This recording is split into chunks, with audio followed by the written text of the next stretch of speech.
Hey everybody, this is my second time recording this because I just finished voicing this whole thing over and the audio did not go through and I was wondering what happened.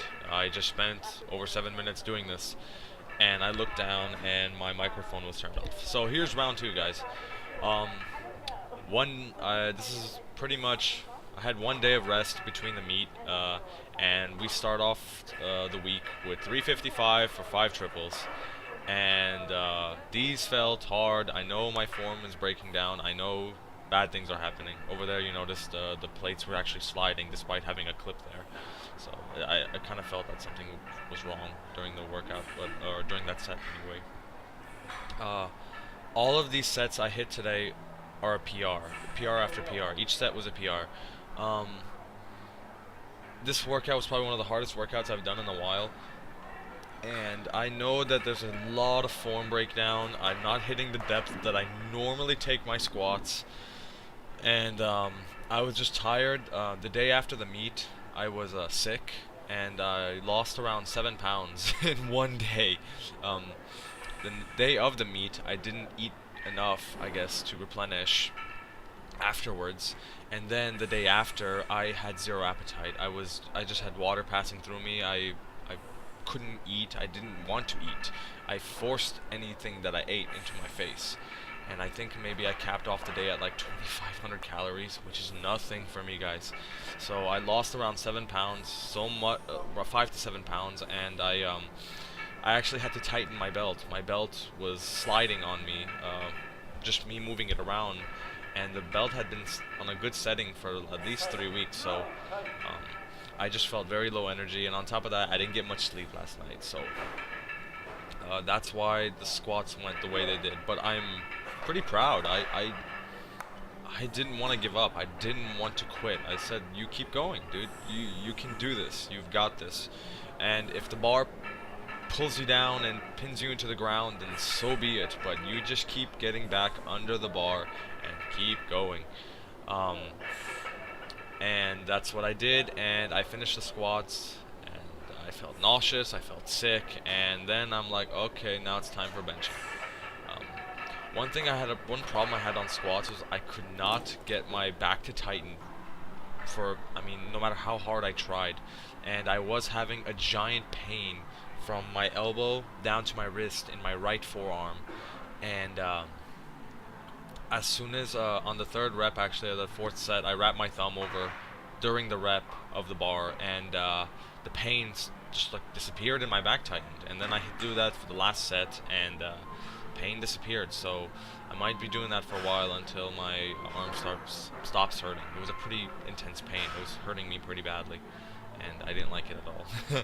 Next up, we had 205 6 triples on bench, and one thing, you guys, if you guys saw the meet video I had at all, you noticed that I screwed up a 225 bench and a 245 bench, and the long pauses did me in pretty good, so I'm trying to focus on longer pauses in my training now.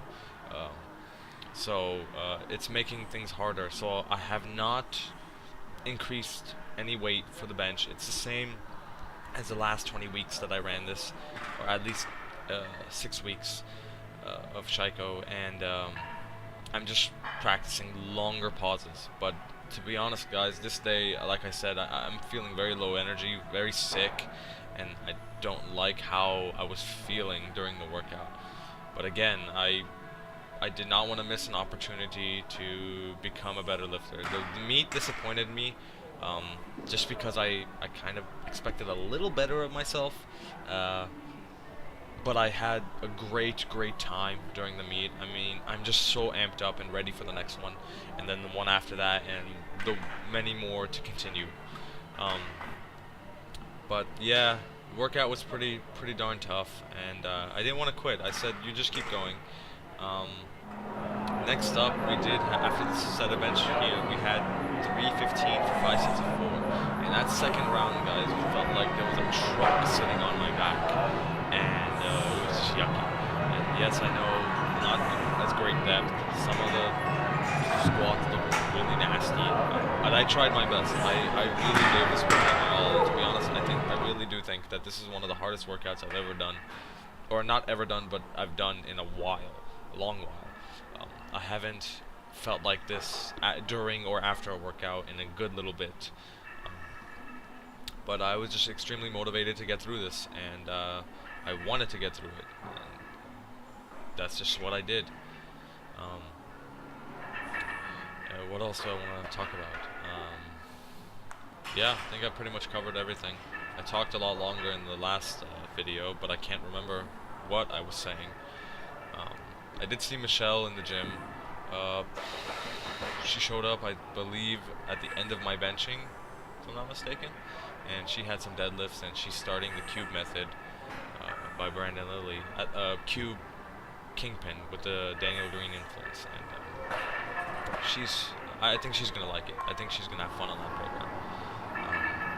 And we'll see how that goes for her. I was showing her how to do block pulls and deficits, and the block pulls are a bit difficult for her. She actually couldn't do the weight prescribed. It was actually more difficult for her than a conventional pull off the ground, which was strange, but I guess it makes sense. She's a 125-pound girl.